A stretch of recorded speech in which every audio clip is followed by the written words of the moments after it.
Hi, I'm Gugu, and welcome to round 6 of the Westbank Super Series here at East London Grand Prix Circuit. This is a Bridgestone production car.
Show, we bring you coverage of round number 6 of the Bridgestone Production Car Championship. It's Class A&T from East London's Grand Prix Circuit, South Africa. After a scintillating performance in Port Elizabeth, Johan Fourie in the supercharged S4 leads the championship standings just ahead of Michael Stephen, with Groenewald bumped to third.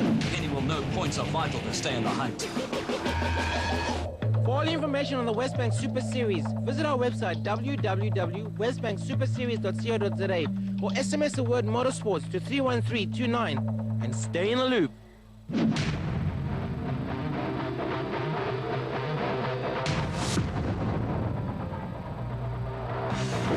Each of the top manufacturers have had a chance of being on pole this year, but down here at East London Grand Prix Circuit, it's not necessarily where you want to be.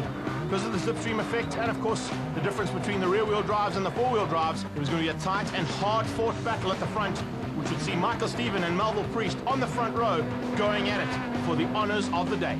Remembering the fact that Melville Priest, coming from a massive crash down at Port Elizabeth, will want to make up for that lost ground. Well, Greg, let's see how they all going to sort themselves out. Melville Priest, Michael Stephen, front row. Second row of the grid, very, very tight there, but Chop Sapuka and Anthony Taylor making it Audis and BMWs on the front four. Could be a battle to watch today.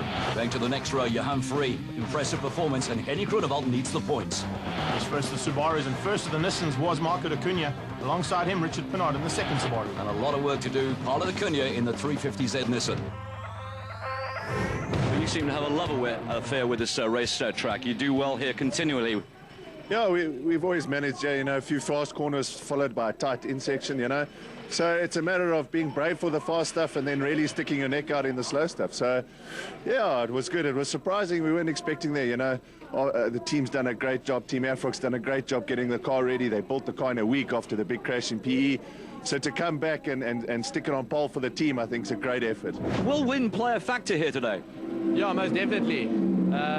Fortunately, the wind is the same direction as it was yesterday, so everyone's been out there. But I think for racing conditions, coming out of Cochabamba towards the S's, slipstream's going to play a big role. If you're behind someone, you're certainly going to get the run on them. So, yes, it will play a role. Right, to the action we go, and it's race number 1, East London, and of course the wind is going to be a big factor here. Audi versus BMW, how long's that going to last, Greg? It's not going to be much longer than turn number 1 as they go down towards Potters. Look at Johan Fourie pushing already and starting to close up on the back end of those lead Audis and BMWs. It's kind of like a checkered flag of BMs and Audis as they go into Potters for the first time, sorting themselves out. Chop Sapuka losing one position there as Taylor snuck up to third. Well, we're going to see how brave they are, because this is a racetrack. It's very fast as well. And, of course, you're going to gain extra tenths of seconds if you keep the hammer down through those two corners, Rifle and Potters. Down into Cochabamba, breaking point here is very crucial. You can see Chop Sapuka goes defensive. So does Fourie as Groenewald tries to sneak through. Now, remember, Fourie and Groenewald on no weight added to the cars. The first 4 cars on that additional weight due to the way that they set the things up for qualifying. Now they come down towards gate corner, and here's a move from Stephen early on. Good try there, but not quite close enough.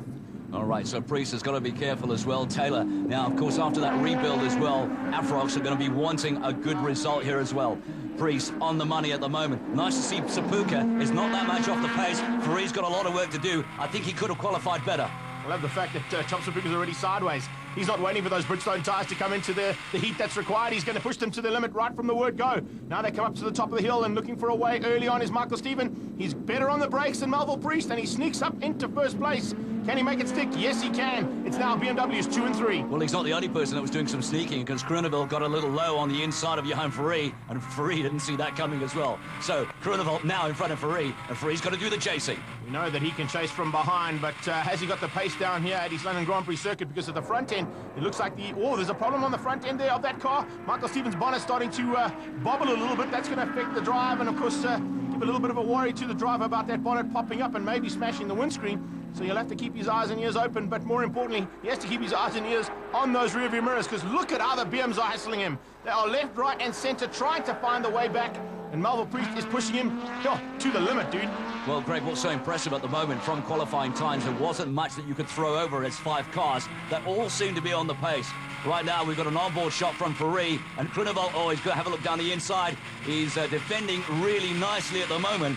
Fari, I think, has got the power. Has a look on the outside. But Groeneveld also got tremendous four-wheel drive there. Through the complex they come. And it's still BMW that's chasing down the Audi of Michael Stephen. Michael Stevens pulled a little bit of a gap down, because it looks like Melville Priest doesn't seem to have the same kind of pace as Anthony Taylor has. Taylor's definitely the quicker of the 2 BMs out there at the moment. And he goes on the inside of Priest, looking for a way up the inside now. Look at Chop Sapuka going to go with him. Oh, where's Henny Groeneveld going? He's tapped Chop Sapuka. Sapuka's going to... Oh, here we go.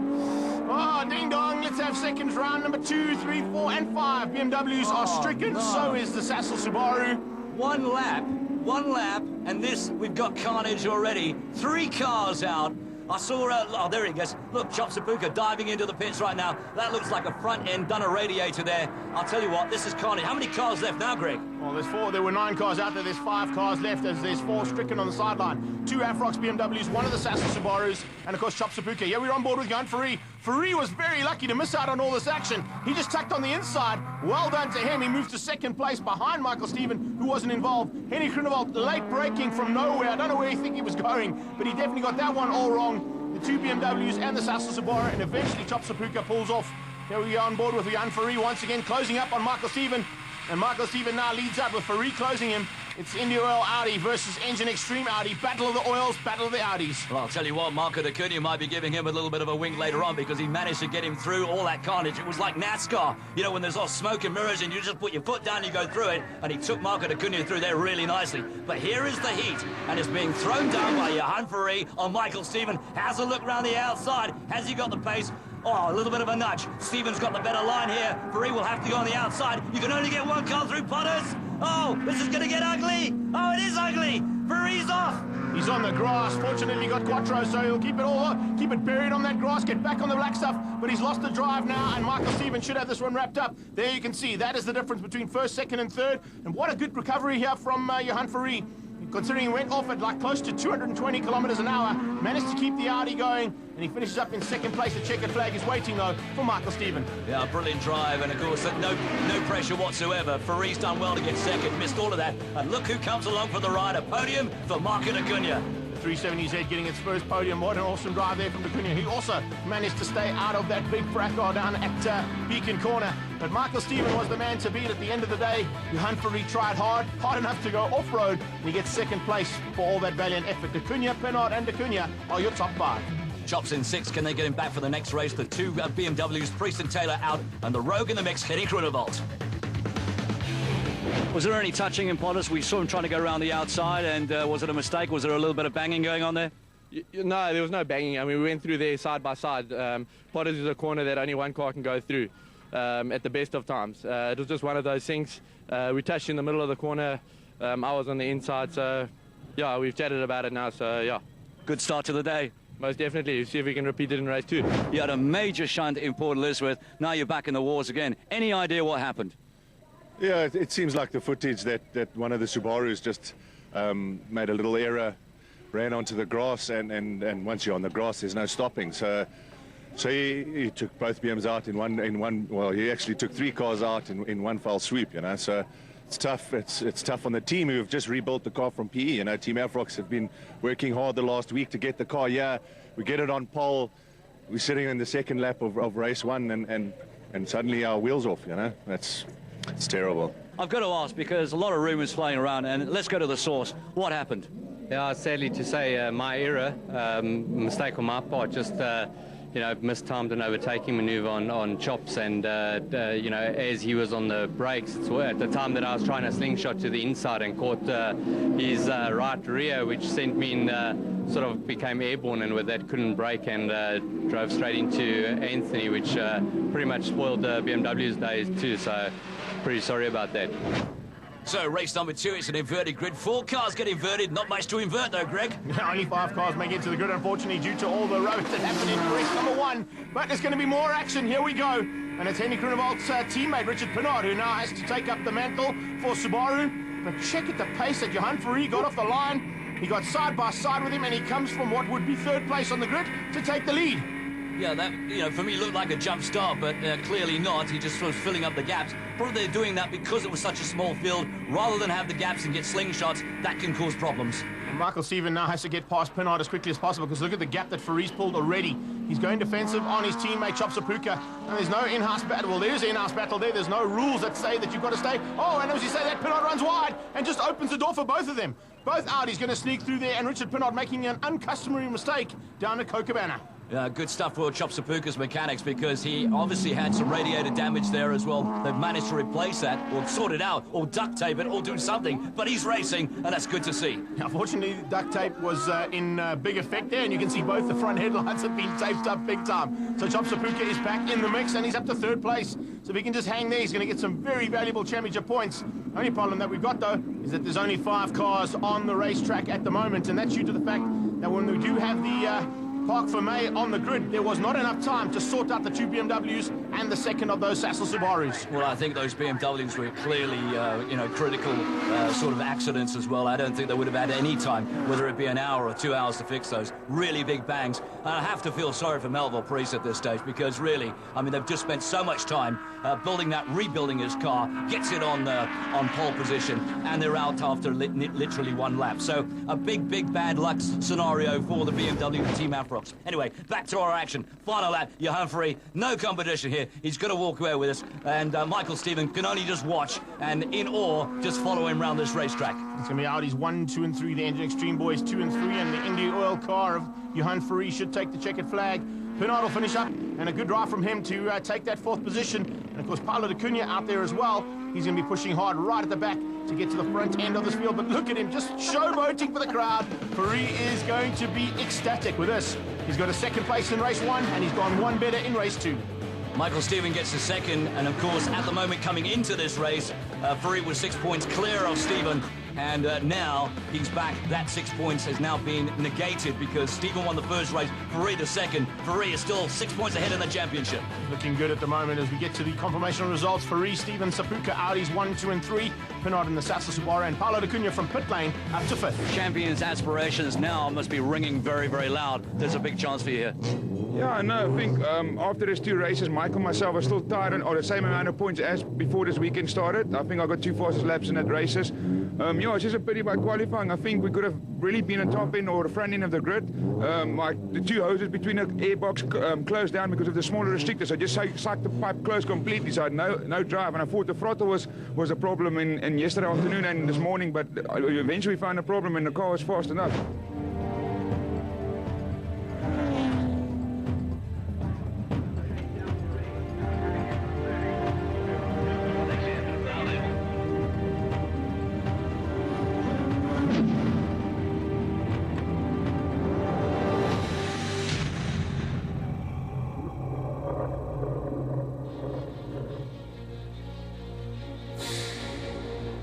We had round 6 of the Westbank Super Series in his London Grand Prix circuit this weekend. The season so far has been a good season for us. We've had a few ups and downs, but we concentrate on the ups and work on the downs so that we can, be in a race-winning situation. Coming off the last round in PE, where we had a race win, overall win for the day, we had a few gremlins on the day. However, the team's been stuck in at the workshop, and we sorted those out. we've done some more engine work on the dyno, and we're hoping for a great weekend this weekend. You know, the competition this year has been absolutely spectacular. Rivals like Johan Ferrari, who always gives 110%. It's inch-to-inch racing. You know, bumper to bumper, there's always carnage on track, but, you know, with the guys respecting each other. The likes of Henny Groenewald, Anthony Taylor, especially Anthony Taylor, you can never count him out. He's always there, he's always got his bumper in the door, and always blocking well.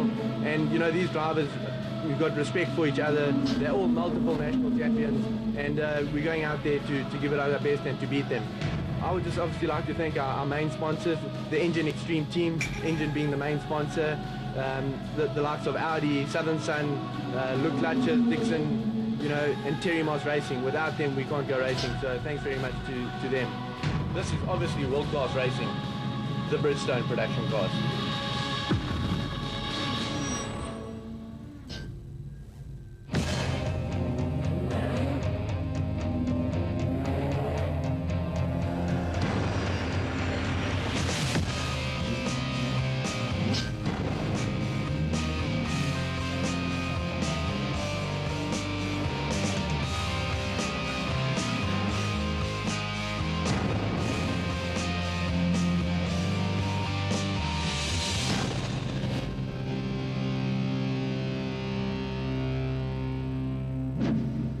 Race number 3, and Johan Ferrari on pole position due to the fact he got fastest lap. And where's Chops Sapuka going? Okay, drive around your teammate Chops. He's not holding back, is he? He's going for the win. He means business. He's going to get the whole shot into Potters, and he's caught everybody else sleeping. But I think there might have been a little jump start there from Chops Sapuka. You think? I don't know what line he was watching, but man, he got off the line well. And he's got a great gap as well. When he's pulled about like 3 car lengths as well. Ferrari's going to have to work double hard. Oh, he's already doing that right now. Ferrari is so good on the brakes, really into Copacabana. And right now, though, he's got to be chasing down Chops Sapuka. What was he thinking? It was a brilliant bit of starting there, but I don't think it's going to pay off for him. In the background, good to see that Henny Groenewald is in Pinard's car. Look at that. He's moved up to 4th place, going side by side there with the De Cunha's 350Z. And he sneaks just ahead there. Good driving from Henny Groenewald. Remember, that's not his car, so it wouldn't be set up for him at all. He's going to have to work even harder now as Paulo De Cunha is all over the back of him. Just behind them, of course, that's Pinard. Pinard is in Tanith Gardner's car. So good to see that the Sassel boys had their wits about them when it came to entering the cars. And, of course, that gives them the opportunity to play with that 3rd car and bring it in if necessary. On board Michael Stephen in the Audi Supercharged S4, chasing down Ferrari, as this is such a really great race. Oh, look at Ferrari goes side by side, and he really just mugs him on the inside. Can he hold him off? Yes, he can. Oh, these Audis have got great drive. Brilliant bit of driving there from Chops Sapuka, just not giving Johan Ferrari enough room to play, but keeping him on the black stuff is the most important thing. 3 Audis, 1, 2, and 3 on the road as well, so it's a battle royal there for the 4 rings, and they are holding everybody back at this stage. No one can run at the kind of pace that they have. It's a big pity that the BMs weren't able to be sorted out. Both of those cars out for the rest of the day, but it's now Audis 1, 2, and 3, and this time it's Chops Sapuka leading the battle. Well, we're also very fortunate to have 2 Subarus out there right now. Now, wouldn't it be a raising of eyebrows if Henny Groenewald went faster in Pinard's car? It'll be pretty impressive stuff. I'm kind of waiting to see what his lap times are going to be like. They're in Copacabana, and Ferrari and Stephen were side by side. Just enough room given there to play, and once again, here we go. Down the beach straight towards gate corner. Ferrari's on the inside. Can Michael Stephen drive around his outside? He's going to try hard to do that. Whoa, it was really close. Just not able to outbrake Johan Ferrari, but it's a tough job to outbrake Ferrari. Ferrari's made a mistake, though, and that's allowed just in the background. Check that out. Henny Groenewald has caught up to the back end of this battle, and it's now a 4-wheel drive for front 4. Alliteration aside. Yeah, out of the complex into the sweep. One of the very, very tricky corners here on this racetrack. Although it's very, very quick, the corners are demanding. So we've got a battle royal right now. 6 points in the difference in the standings. Ferrari and Stephen. And Stephen knows this in the back of his mind. He's got to pull a whip out here somewhere. But look at Chops Sapuka, still flying. And if he wins this, will it be a contentious win? That's the big question. And we can only find that out later on. Look at the drive, Pinard. This car is being driven by Henny Groenewald, as we said. But it's still Chops. And going through the line. Ferrari and then Stephen having a look around the outside, and he's bringing along the Subaru. He's having to look in the rearview mirrors too now because Henny Groenewald is right on his tail on the exhaust pipe of that car, and the three of them go through basically like a steam train out of Potter's Pass down towards Rifle. As they go into Rifle corner, close to 230, 240 k's an hour is what we're looking at. Oh, thanks, Henny, just what I needed. Onboard telemetry, check this out. 5,500 revs, 230 k's an hour, and then hard on the brakes all the way down the gearbox. There's fourth gear, down to third. Probably in a second before he gasses it on. In fact, he keeps it in third and just uses the torque of the car. Brilliant driving and stays right on Michael Stevens' tail. Yeah, one of the things that I've checked out watching these races, there are two lines into Copacabana. One on the inside and one on the outside. Go figure. The one on the inside actually compromises your drive along the beach straight away, so he's definitely going to lose out if he goes on that inside. He kept it wide, gets on the drive, and now, check it out, right onto the tailpiece and onto the bumper of Michael Stevens as they come into the complex. Really tight stuff. Out of that complex into their suite. Now, the problem with this corner is it wants to drive you on the inside, and you need to hang out there. So you really have to be on your game to get through there smoothly. Fourth gear now going up towards Beacon Corner. Check out the speed differential here between these guys. The Audi pulls a little bit coming out of the sweep, but now on the brakes, this is where Henny is good. Well, we say he's good. He did make a mistake in race number 1 here, though. Yeah, let's not go there again. Onto the main straightaway. Going to complete another lap, and these guys are absolutely hauling. They're coming up for lap number 3. Thumbs up there for the front end. But we know that Chop Sapuka is kind of under the COC scrutiny there for that jump start. So Faris just hanging back. He's keeping the other two cars behind him. He doesn't have to worry too much about Chop Sapuka, although, if I know Johan Ferrari, he's going to go out there for the all-out win no matter what happens with the jump start. And Potters into Rifle as well, and tremendous crowd support on that bank. I mean, it's absolutely jam-packed. Final lap it is right now. Chop Sapuka doing what he does, staying in front, but there's a bit of a contentious stuff. We'll have to see and wait for the final result. But Ferrari, if he gets this win, well, big points again, and he's still on a charge from PEs. Well, the flag comes out and Sapuka takes it, but let's have a look and see what the COC had to say about that as we see the final results coming up. Ferrari gets the victory, and Chop Sapuka not in the top 5, which means he was given that 30-second penalty. Stephen Groenewald, D'Cunha, and Pinard. Well, here's the replay of it, and you can clearly see he has jumped the start, but he was really wicked. And I guarantee you, he was totally oblivious as he went to go and celebrate with the crowd. Start of race number 4, and a full field almost, except for the BMWs as they head down towards Potters for the first time. And this time it's D'Cunha who leads them out. Well, good start there from Paulo D'Cunha. He has got a very, very talented man on his tail, though. It's Henny Groenewald right behind him. And remember, Henny Groenewald is looking for some kind of retribution today due to the fact that that one mistake cost him big time, and it's cost him dearly in championship points as well. As they go into Rifle, he's already moved to first place. D'Cunha doesn't have a prayer. Oh, Stephen could have gone for that gap. He could have kept that flat. That would have changed the race here, I guarantee you. He'll go on the inside. I reckon he'll still pass him into Copacabana. On the tail of Henny Groenewald right now, chasing him down. Great drive again from the Audi. I'm going to feel sorry for D'Cunha because he's still riding around in that 350Z Nissan as well. So looking forward to the new car. Well, we might have a small field here, Greg, but it doesn't take away the excitement of this racing. Well, it's good to see the guys just giving it everything they've got. And yes, unfortunately, the Afrox BMWs aren't there, but it doesn't detract from the kind of action we're getting out of Bridgestone Class A. And right now, it is Henny Groenewald. Whoa, look at Stephen sideways through the complex. Great driving, Michael Stephen. How did he catch that? Oh, only he knows. They come out of the complex through the sweeper, back on board with Michael Stephen. He's going to go for a late outbraking maneuver up here at Beacon Corner, but not if Henny Groenewald goes as defensive as he's just decided to do now. Well, that's not going to stop Michael Stephen. He'll look for some tarmac and try and get around there. They have a little bit of a nudge. Rubbing is racing. Ferrari has a look, and he goes round the inside. So it's a dice right now. Did Ferrari get the better drive? It looks like he might have. Groenewald crosses the line in the lead, and it's two Audis in second place. You can't split them by anything. There was no difference in those two cars as they crossed the timing monitor. Now they head down towards Potters, and it is Ferrari that got better drive. Perfectly done, coming out of Beacon Corner. Michael Stephen goes onto his slipstream, tries to use a little bit more of that slipstream as they head through Rifle. And can he get him on the brakes? Now we're on board once again with Michael Stephen. That is Ferrari, the man he has to pass and get ahead of, because this is where the championship could be decided here. These guys are so close, there's nothing in it between them. And of course, Michael Stephen has taken a victory today, so has Johan Ferrari. And now we're going to look to see whether or not he can get a third one. Man, these Bridgestone tyres are really having to perform well, keeping these cars on the tarmac right now. And the drifting, sideways movement, unbelievable. Looks like there's a little bit of smoke coming off the front end there of Michael Stephen's car as they came down the beach straight. A little bit of body work off the back end of Groenewald's car too, so he must have got rubbed by somebody. I think that was from when he got touched by Michael Stephen. The two of them came together at Beacon Corner. There's a move. As I said, Stephen slowing down. There was definitely a problem on the front end of that car. Sapuka's gone through like he was standing still. So there is a hassle here for Michael Stephen. He's going to have to try and nurse this Audi home. He needs points. He cannot go into pit lane. Yeah, but then saying that, so does Henny Groenewald. He knows that he's got to stay in touch as well. And you're quite rightly saying that bodywork reminds me of the vulture in the Jungle Book, all flaps. Exactly. Let's see whether or not he can keep it all together. Farid's not going to be happy about that. Sitting behind Henny Groenewald is not where he wants to be. They're coming down to the final time for the complex gate corner. Just ahead of this is, of course, Graham Nathan in the Class T Golf.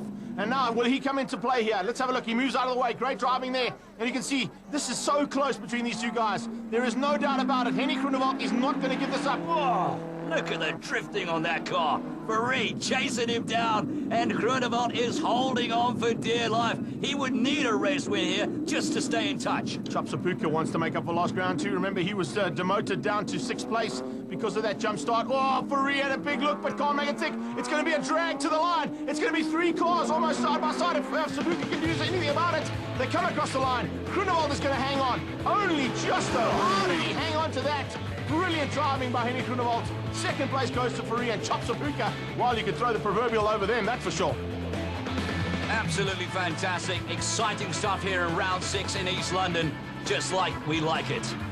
Bridgestone production cars wrapped up for the day there. Henny Groenewald taking the victory in the final race ahead of Johan Farid. Chop Sapuka in 3rd place.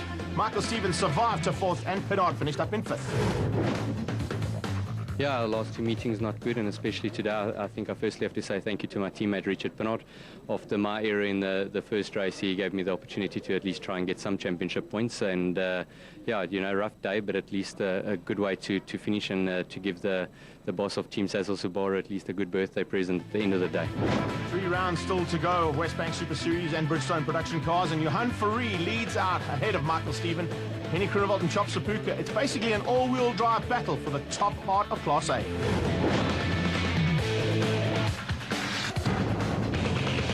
Hi, I'm Melville from Team Afrox BMW. Please join us at the next event in Killarney on the 1st of October. Come watch some great racing.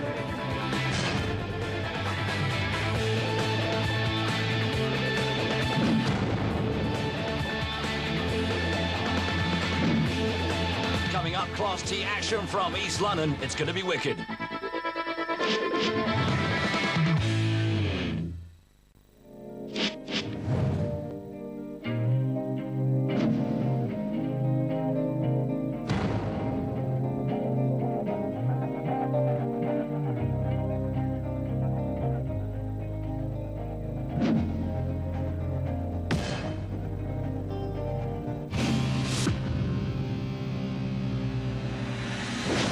Welcome return for Heinz Berzer. Showed him at the front end of the field and got to 3rd place in the qualifying in the Mazda MPS. Then it was Sean Durmany and Gary Formato threw the Ford flag high and made sure that both of them were on the front row.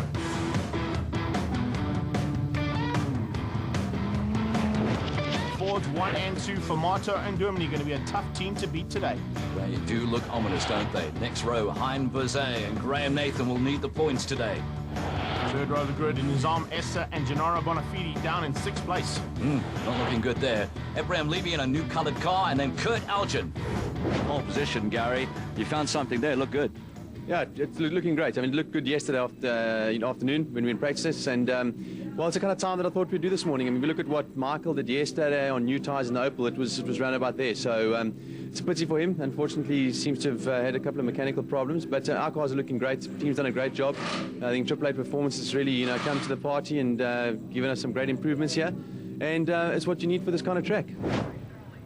So the start of race 1, we're in East London, South Africa for the Bridgestone Production Car Championship. This is Class T, 2 Fords on the front row for Martin Duminy, and a surprise package, no-name brand from Heinz Berzet. Yeah, the Mazda MPS. Whoa, Nathan getting together early on and going to take evasive action, get on the grass. A little touch there between himself and Essa by the looks of things, and he moves right to the back. So not the way he wanted to start things out. Remember, he's in the Golf 6 this time out, so a little bit of work still to be done on that car, but nonetheless, he was able to get it onto the 2nd row of the grid for qualifying, and now he's been bumped back behind these guys. And look at Gennaro, he's in amongst the mix as well. Yeah, he's also carrying some weight as well, and so is Graham Nathan. And Nathan leading out the championship at the moment as they all fly into Cochabamba. At the moment, Nathan on 146, Gennaro Bonafide is 2nd in the championship, and then Gary Formato, the 3 protagonists. This is going to be an awesome day. considering the fact that you're seeing Gennaro Bonafide and Nathan going at it early on and tucked in behind the third of those GTIs, looking for a way through. Look at him, he's not even holding back.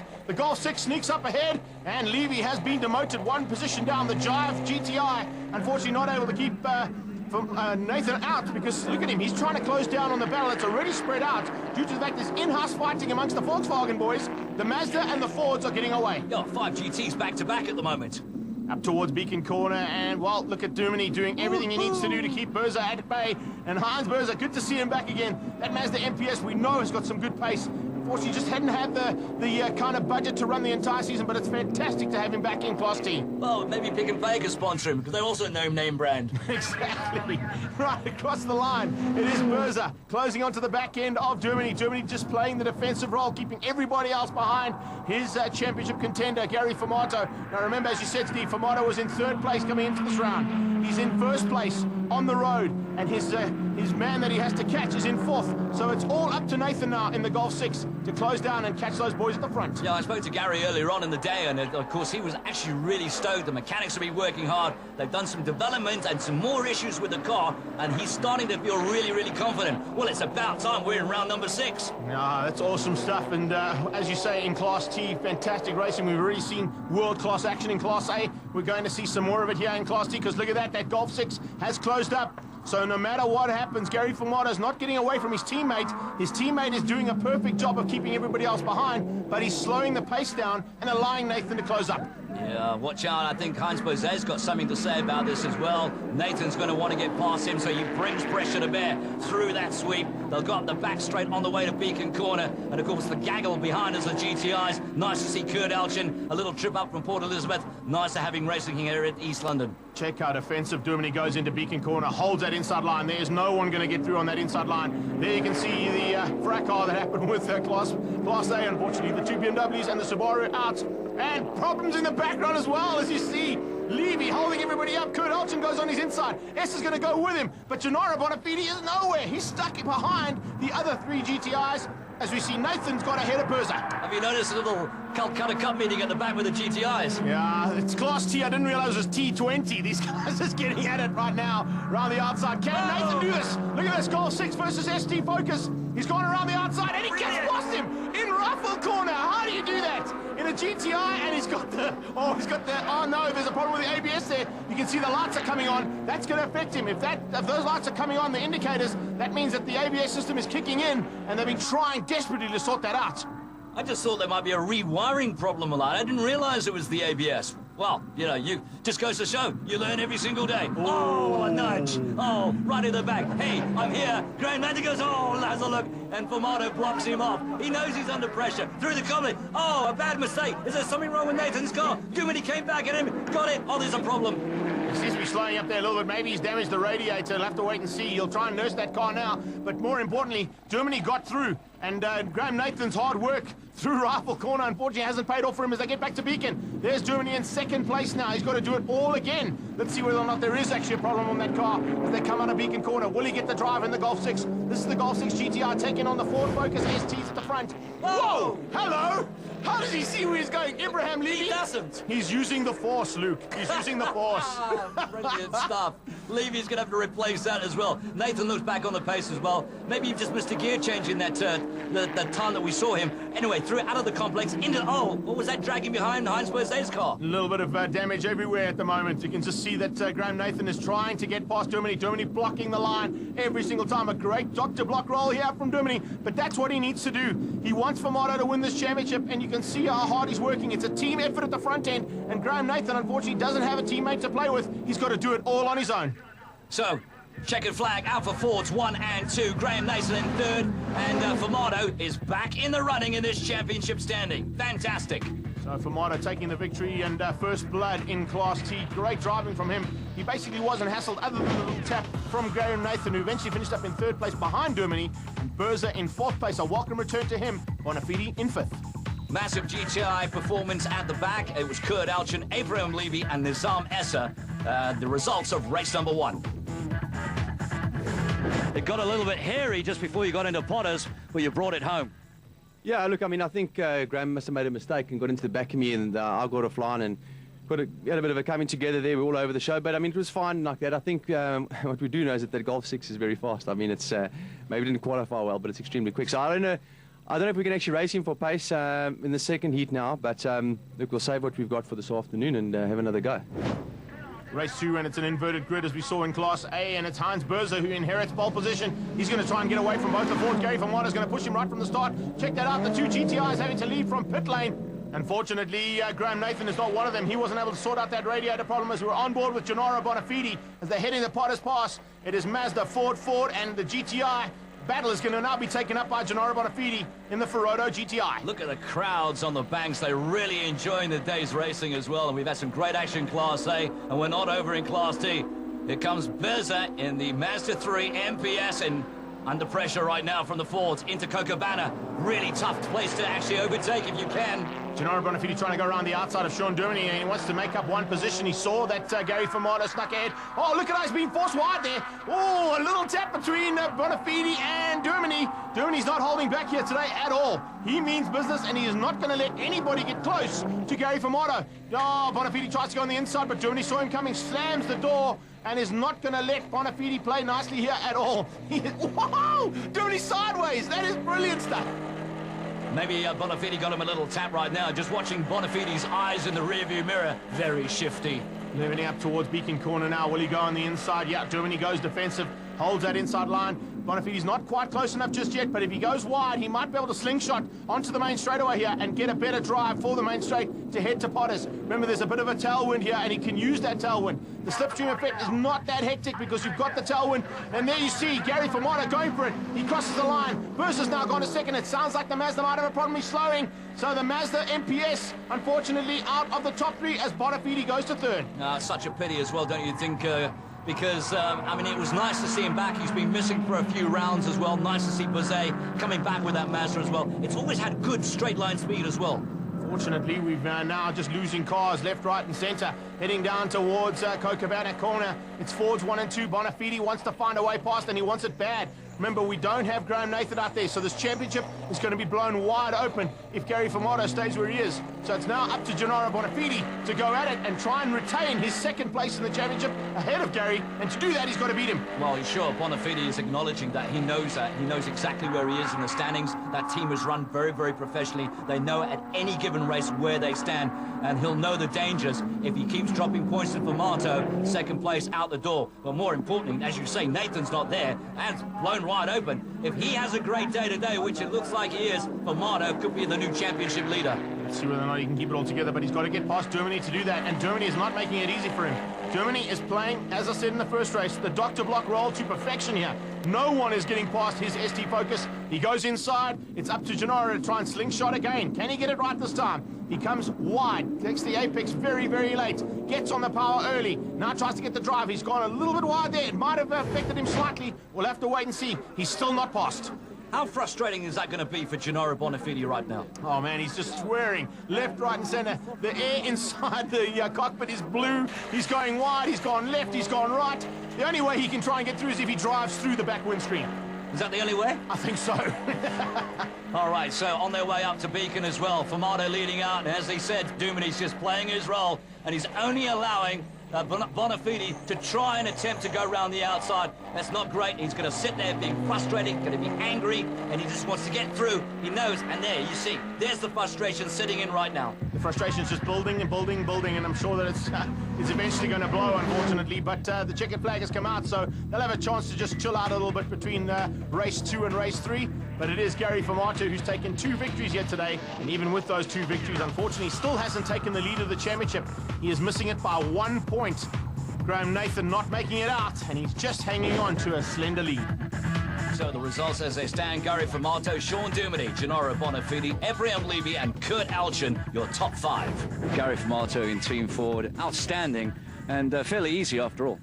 Well, you know what, the weight hurts you, as I mentioned in between the races, and I think you really had to keep your head. It was a situation of, you know, do you push hard in the beginning, try and get away, or do you try and look after the tyres as much as you can? So that was kind of the play. But you know what, at the end of the day, we've got a good team, and I think Sean also, once again drove well, and like I said, we stick to our plan, and it works out. I think the fact that Graham wasn't in their second race made it a lot easier for us, there's no doubt. I think his car is very quick, and it's good to see the new Golf 6 on the pace. So yeah, we're gonna have to work a little harder. It's been a difficult ride for Gennaro Bonafide. He's here with me right now. It's not going your own way, but at least you're back on the podium, which is a good start. No, for sure. I mean, last in PE, we had a rent-a-car from Mr. Nathan. After everything's going still wrong with the Golf 6, we were struggling there a bit with time. We managed to acquire the car from Graham, so we're using that car now. And the whole of yesterday, we've had an issue, mechanical gremlin. We could not sort it out yesterday, even for qualifying. I mean, I was like 2.5 seconds off the pace. When last year here, we were on pole. So, yeah.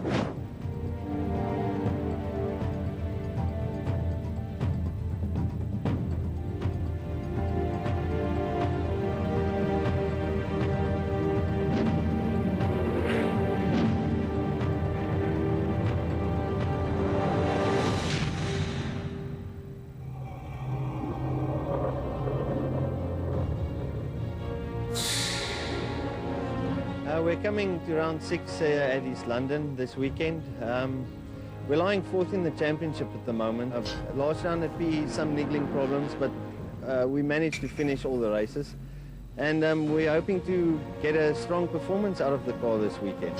The thing about Graham Nathan is he might encounter some problems or something during the race, but he would just never give up. If you are leading and Graham is behind you, you can just never relax. You'd know he'd be coming up to the last corner of the last race.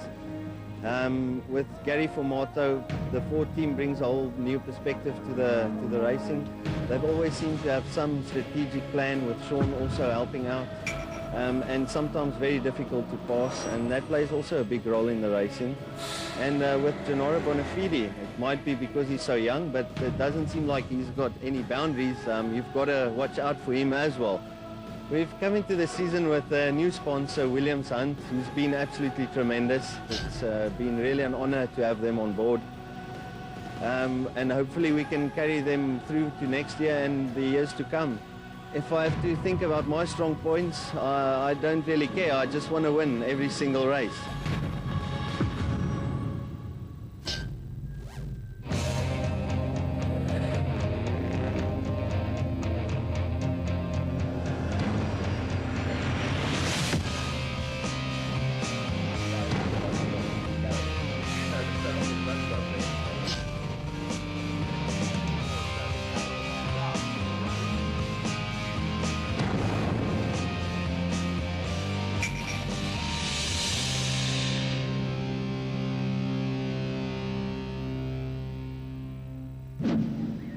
So Michael van Rooyen looking a little frustrated, and that's the one thing I wanted to bring to this point right now. Race number 3.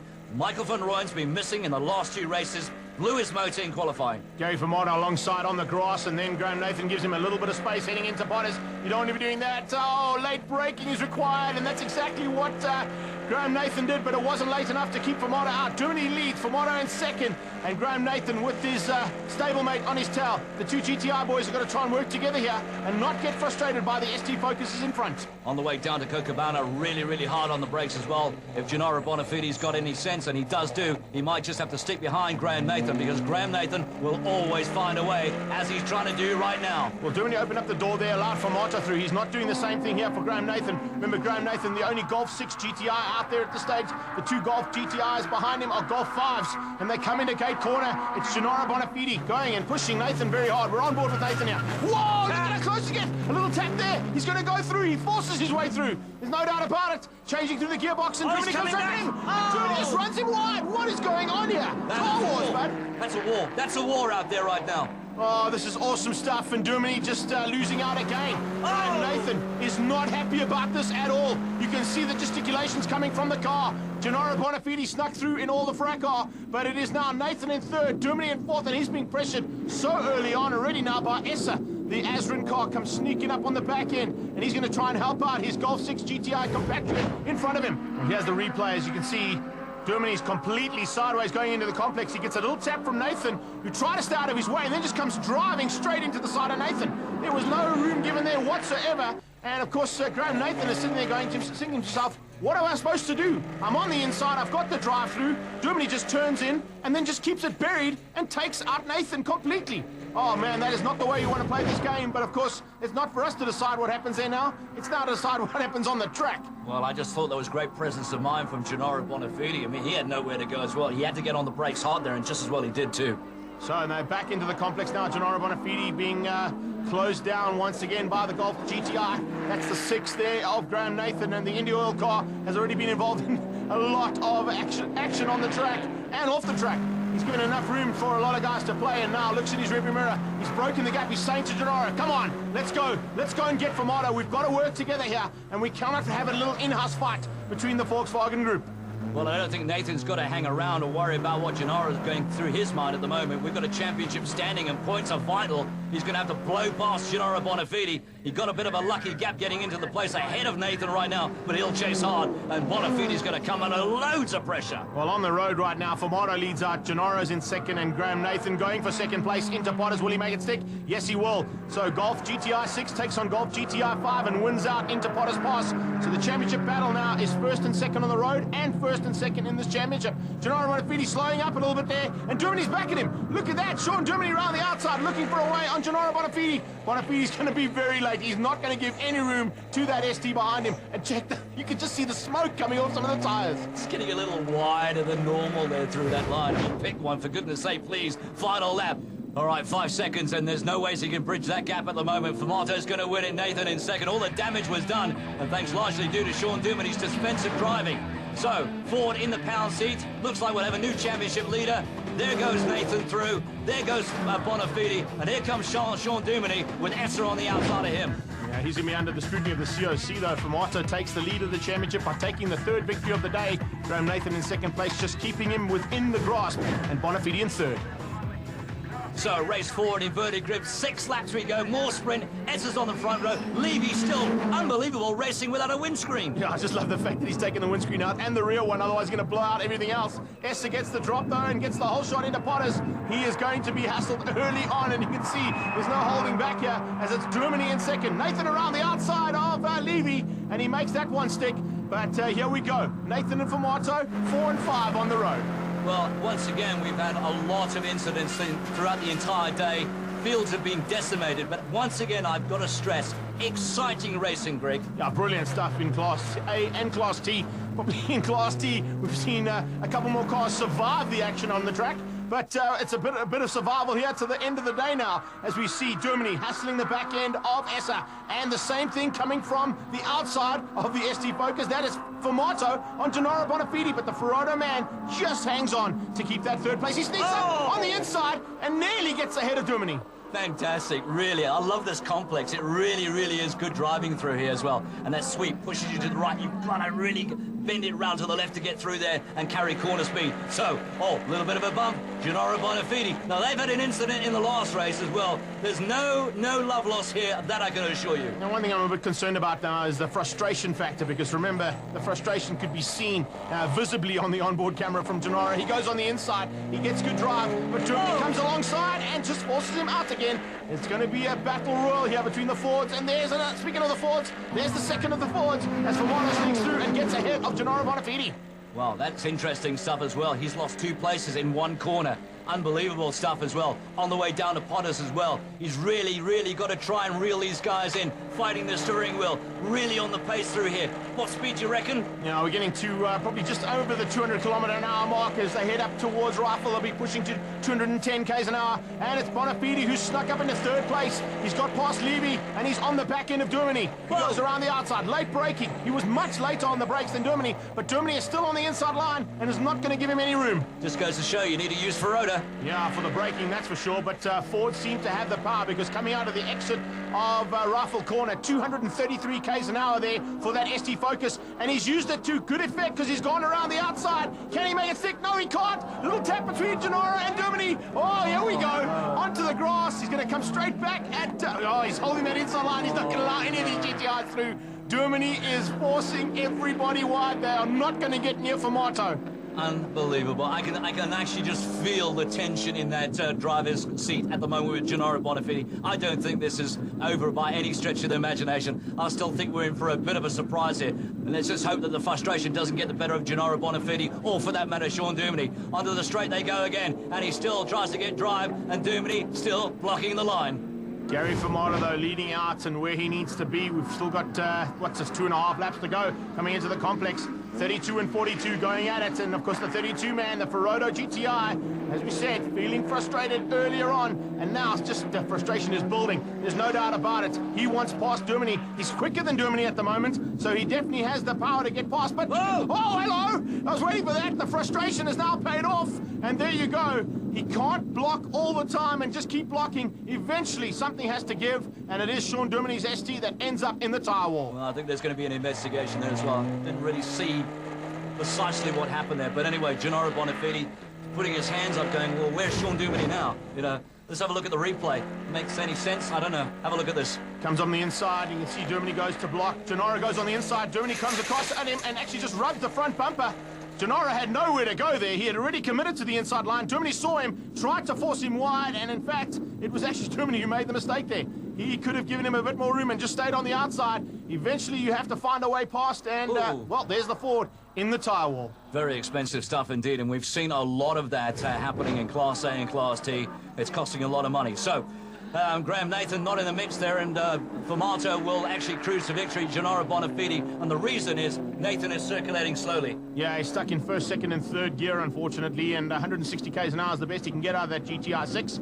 But it's going to be Gary Fermata. Steve, first time we're going to see 1, 2, 3, 4 victories out of 4 starts. Brilliant stuff from Gary Fermata, but he definitely was helped out by his teammate on occasions. Yeah, no doubt. Gennaro Bonifati finishing in second place, though, is going to change things up in this championship pretty dramatically. There in the background, in fact, you saw Graham Nathan's car just circulating very, very slowly. Fermata will now take the lead of the championship, but it's going to be very close between Bonifati and Nathan. And still Cape Town to come. Confirmation of the result there. Gary Fermata taking the victory. Gennaro Bonifati eventually in second place in the Ferodo GTI. Ibrahim Levy out there with no front windscreen and no rear windscreen, finishes up in third place in the Jive GTI. Nathan survived to fourth, and Esser in fifth in the Azran GTI. It's a clean sweep for Gary Fermata, a first. Yeah, first time we've done that, and yeah, I've got to say I'm pretty proud of today. I think it wasn't so much the fact that our car was. Graham surprised us with his speed in the first heat, and obviously, he's coming together in mine, put him out of the action for the second race, and I really expected a lot from him. His car was quick, so I think the fact that I managed to get through, from both the third and fourth race from the back and from third place without touching anybody, and it's sometimes very, very close. I think that made the difference. Everybody seemed to get busy with each other, and we were gone. Last little incident in the last race. Sean Duminy and himself, what happened there? No, look, I mean, the whole race, even in race 2, when Sean and I have always raced well together, when he blocks for Gary and that, he defends his line very well. And, the whole race, I've never got an issue with Militia or anything against him. But, when you go up the inside of someone and you've got a line and they just turn across your front, what are you supposed to do? And we'll sort it out with the cameras and that, but I did nothing wrong. I went up the inside, had my line, and you can't come across the end of the front, across the front end, you're going to get nailed. Heading to Killarney now, it is Gary Fermata that leads out. He's got a comfortable 7-point lead, and I say comfortable because there's nothing comfortable about this championship. Nathan and Bonifati, they're only 10 points back. Having a look at the manufacturer standings at the moment, and it is Volkswagen, VW leading the way by some margin. Audi, Ford, Subaru, BMW, Nissan and Opel. Hopefully they'll all be present and accounted for in Cape Town. Hi guys, I'm Sean Duminy from Team Ford Racing. Please join us at our next event at Killarney, Cape Town on the 1st of October. Hope to see you there.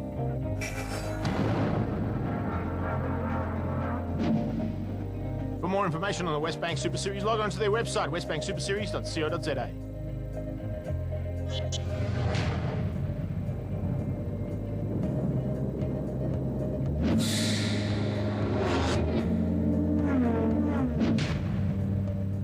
That's a wrap of the Bridgestone production cars, as well as conclusion to round 6 of the Westbank Super Series in East London Grand Prix Circuit.